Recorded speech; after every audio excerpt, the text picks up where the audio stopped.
Giraffes can't dance.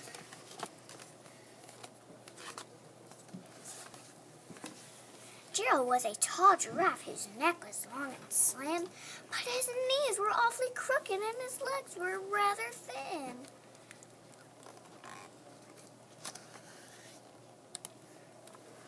He was very good at standing still and munching shoots of trees.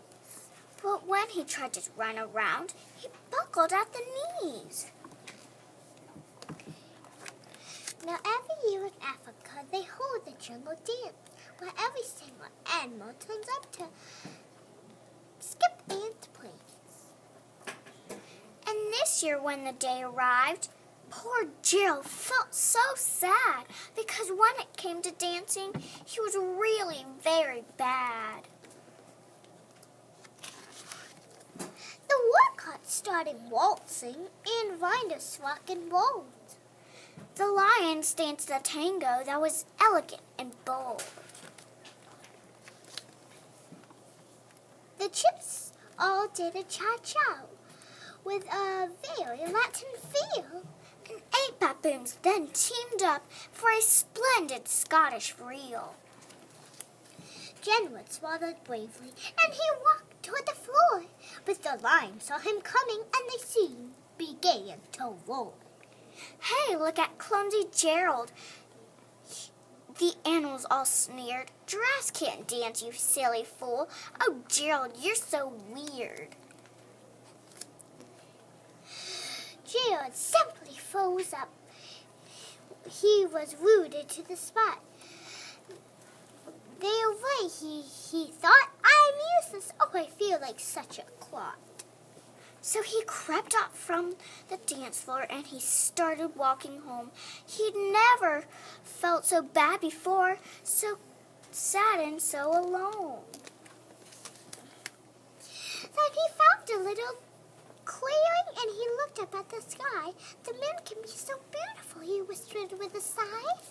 Excuse me, coughed a cricket, who'd seen Gerald earlier on, but sometimes when you're different, you just need a different song. Listen to the swaying glass and listen to the trees. To me, the sweetest music is those branches in the breeze. So imagine that the lovely moon is playing just for you. Everything makes music if you really want it too. With that, the cricket smiled and picked up the violin. Then Gerald felt his body do the most amazing thing. His hoofs had started shuffling, making circles on the ground. His neck was gently swaying, and his tail was swishing round. He threw his legs out sideways and he swung them everywhere. Then he did a backward somersault and leaped up in the air. Gerald felt so wonderful. His mouth was open wide. I am dancing. Yes, I'm dancing. I am dancing, Gerald cried.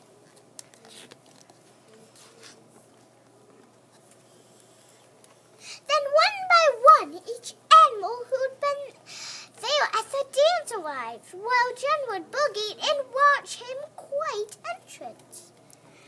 They shouted, "It's a miracle! We must be in a dream. Gerald's the best dancer that we've ever seen." How do you learn to dance like that? Please, Gerald, tell us how. But Gerald simply trotted around and finished with a bow. Then he raised his head and looked up at the moon and the stars above. "We all can dance," he said, "when we find music that we love."